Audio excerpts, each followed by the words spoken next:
नमस्कार बंधू भगिनींनो, आपल्या सगळ्यांचं सहर्ष स्वागत आहे स्वास्तिकम या माझ्या चॅनलवर।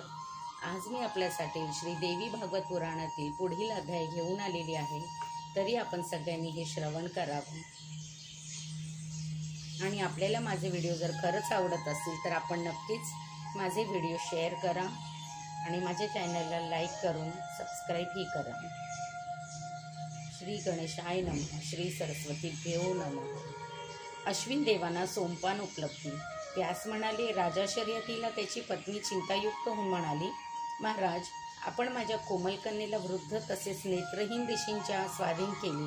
तिची खुशाली काही कळली नाही, तरी आपण तिचे कुशल लवकर पाहून या। तेव्हा राजा राणीसह आपल्या कन्येला भेटायला आला। तेथे देवकुमाराप्रमाणे सुंदर असलेल्या युवकाला पाहून प्रथम त्यांचा आपल्या डोळ्यांवर विश्वासच बसेना। त्यामुळे त्याला आपल्या कन्येची वेगळीच चिंता लागून राहिली। तेव्हा सुकन्येने आपल्या पित्याचे मन ओळखून त्याला विनंती केली की त्याने स्वतःच युवक च्यवन मुनींना विचारून खात्री करून घ्यावी। त्याप्रमाणे राजाने वंदन करून च्यवन ऋषींकडून घडलेली हकीकत ऐकली आणि त्याला खूपच आनंद झाला। मग च्यवन म्हणाले, राजा, मी वचन दिल्यामुळे तू आता यज्ञाच्या तयारीला लाग। मी तुझा यज्ञ यशस्वी करेन। इंद्र रुष्ट झाला तर मी आपल्या तपोबलाने त्याला शांत करेन।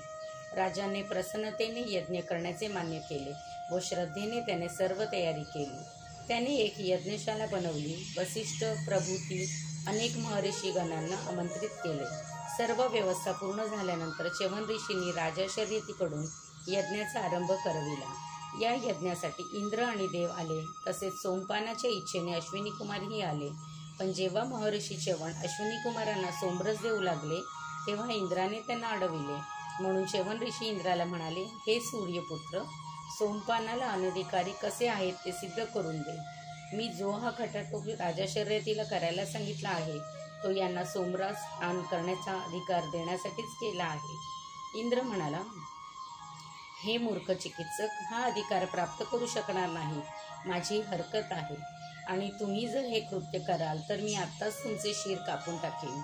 इंद्राच्या या अट्टहासाचा राग येऊन च्यवन ऋषींनी अश्विनी कुमारांना सोमरस विधीपूर्वक प्रदान केला।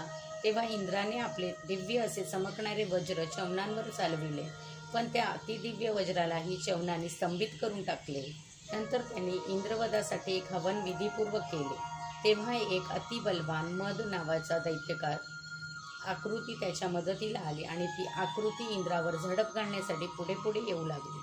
तेव्हा भीतीने सर्व देव गर्भगळीत झाले। इंद्राने त्याच्यावर प्रहार करायला ठरविले, पण त्याचे हातही स्तंभित झाल्यामुळे जागचे हलेना। म्हणून त्याने मग्न बृहस्पतींचे स्मरण केले। बृहस्पतींनी तेथे येऊन इंद्राला सांगितले, या राक्षसाचे मरण वज्राने होणार नाही, म्हणून तू लवकर या च्यवन महर्षींना शरण जा, त्याशिवाय कोणताच उपाय नाही।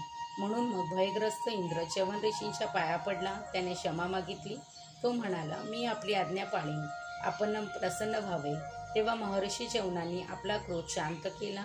त्यांनी इंद्राला आश्वासन देऊन स्त्री, मदिरा, द्यूत आणि शिकार इत्यादी स्थानी मदाच्या राहण्याची व्यवस्था केली।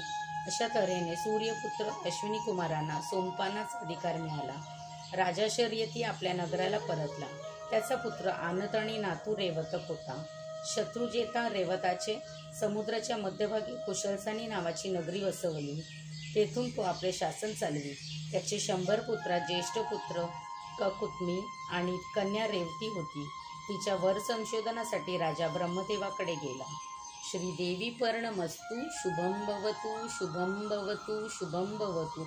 ओम नमश्च चंडिकाय, ओम नमश्च चंडिकाय, ओम नमश्च चंडिकाय।